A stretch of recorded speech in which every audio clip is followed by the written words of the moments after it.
ทักทายสบายดีพี่น้องเด้อวันนี้ก็วันนี้มางานบ้าน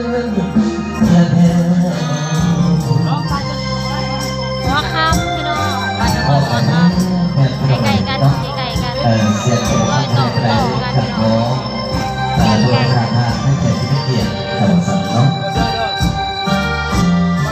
ตอนนี้กำลังเริ่มทดสอบเสียงเป็นผลงานเพลงของศึกษาก่อนพี่น้อง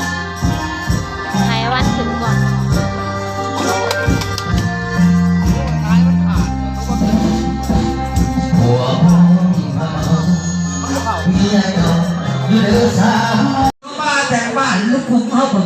พี่น้องจ้าหนาวอีกแล้วหลังจากฝนตกเมื่อวานนี้เมื่อนี้ก็หนาวพี่น้องลมนี่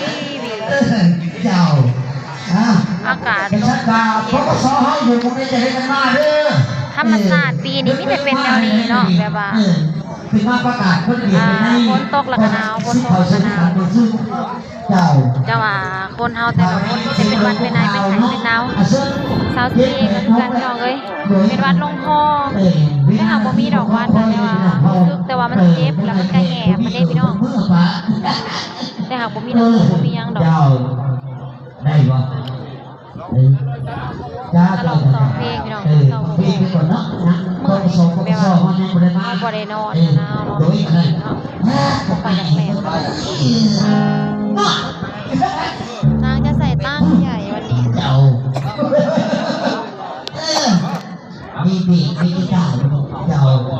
เอาพักแค่มีคนน้องกันส่งชามพี่รถถอดทั้งนาหน่วยประกันห้องโดยอาเซอร์เกอร์ขนาดประเภทเนาะผมมาดีขอบคุณในประเภทเขาเดินทางมาจากประเทศไทยทำวันหมดวันรีบจะมาจะมาเจ้าวันนี้จะใส่กีตาร์คุณกระทบสับจังยังกับคนมาหากันเรื่อยคุณแดงคุณแดงว่าจะหาผู้ป่านี้หัวหน้าวงจ้าหัวหน้าประจำวงเจ้าขอบคุณเคยอ่านว่าไปเขาถึงมาน้อยจังมันเสร็จจะลาชื่อจะรับเข่งกีตาร์สนั่นเชียวอุ้ยหนาวกระเพาะพี่น้องเอ้ยกระเพาะทำมากินน้ำผ่านยายไม่รับกระเพาะนอนน้องจะได้เมื่อน้องอันย้อนสิเป็นลำเรืองแล้วก็จะมือตีแต่ว่าไปงานลำเรืองวันเดียวได้บ่ได้บ่ได้เยอะโบราณไปกันเลยน้อยชาวสุรินทร์ไปกันเลยไปนั่งไหนเนี่ยเปิดแต่เก่าเอาออกทุกเก่าแล้วมันเขาหดน้ำพี่กายเขาบริกินแต่เพลอยู่ได้ด้วยตอนเพลบริกินเขาตอนแรกก็บริกินเขาเลิกเป็นโรคกระเพาะจับแล้วเดียวนี้นะพี่ที่แต่จุกทองกินลงไปกับอะไรนะนางทองที่โพออกคณะพี่น้องประมาณนี้แหละก็เลยบริกินนอดเขา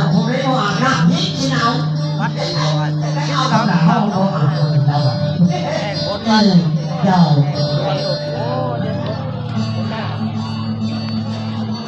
เชฟมาเรื่องไปหน่อยเลยเป็นไงบอกโอ้ยเขาเป็นสะอาดเองนะน้องเราเลยมาสองปีเดียวเขามาน้องคนน้องแห้งบริกินเขาแต่เพนพูดครับบอกเจ้ายันอ้วนต้นดัง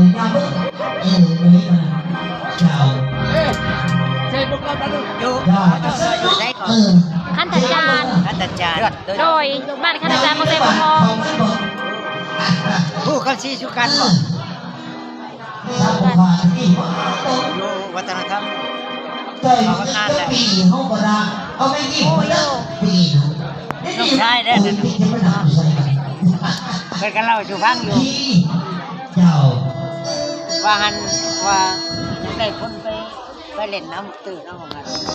แนะนำให้หลายคนถ้าเกิดไปจะเปิดแล้ว3 เดือนเป็นแสดงน้ำตื่นบอกมันเกิดกันดึงเงาเองอยู่หลังเวทีพี่น้อง ล้ำแต่ดึงเนี่ยมันกระดื้อพี่เขาบอกฟันบนห้องน้ำนองเน่งนองเน่งยามันแหละวันที่ต่อ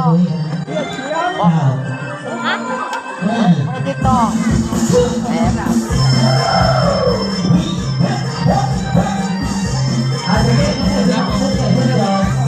วันนี้ชุดนางแบบนี้นะจ๊ะพี่น้องเห็นเด้อ เรื่อยๆวัดดูเป็นคนอย่างรู้รู้เลย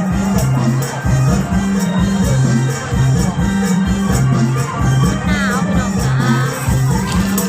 เปิดขึ้นเปิดให้เราเล่นโอ้ยโมเห็นแต่ว่าตายแล้ว เอาแล้วเอาเลยเนาะเอาครับผมไป เอาเราไม่ห้าวก็ได้เอาที่พิษไทยมาเนี่ยเปิดไฟบ่ได้คนนักร้องใช่เอาเปิดไฟบ่ได้พี่น้องยู่ขึ้นกับยู่ลงเจ้าลงมาเอาเราที่พิษเองมันจะเปิดไฟดอกมาเนี่ย เอาไปกันเลยไปกันเลย เลย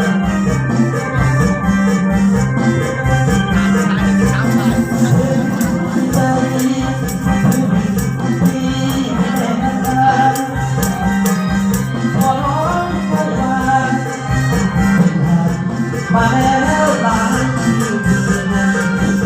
เขาเจ้าไม่ไปต้องมีหลานแต่ก็ยังมีมาเป็นสามีของกันเดินซื้อเดินทางตามผ่านทางคนเอา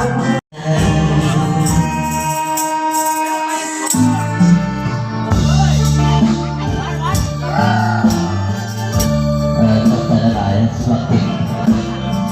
ขอบใจด้วยครับเจ้าขอให้อาจจะดีแค่บริษัทเขาน้ำบักตื้อคือเก่าที่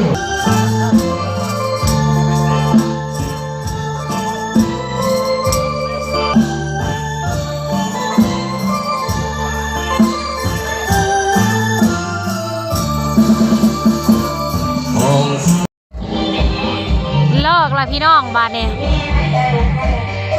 ตอนนี้เป็นเวลา1 โมงครึ่งตี 1 ครึ่งได้เลิกพี่น้อง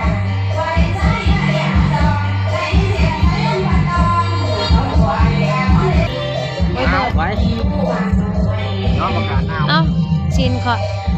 ป้าไว้ก่อนก็ได้พ่อบอกเอามาใส่เยอะโอ้ยที่นอนเฮา เอาเบาะลงเอาใบอยู่เทิงนี่เอาอันกระเป๋าข่อยน่ะลงจัดใหม่แม่ดอกอ้อร้องต่อบัดนี้เมื่อนี้แม่ดอกอ้อบ่มาพี่น้องเอ้ย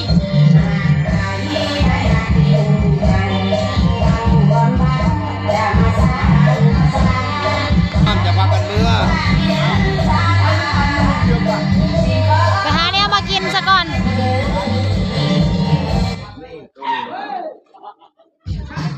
เลิกแล้วพี่น้อง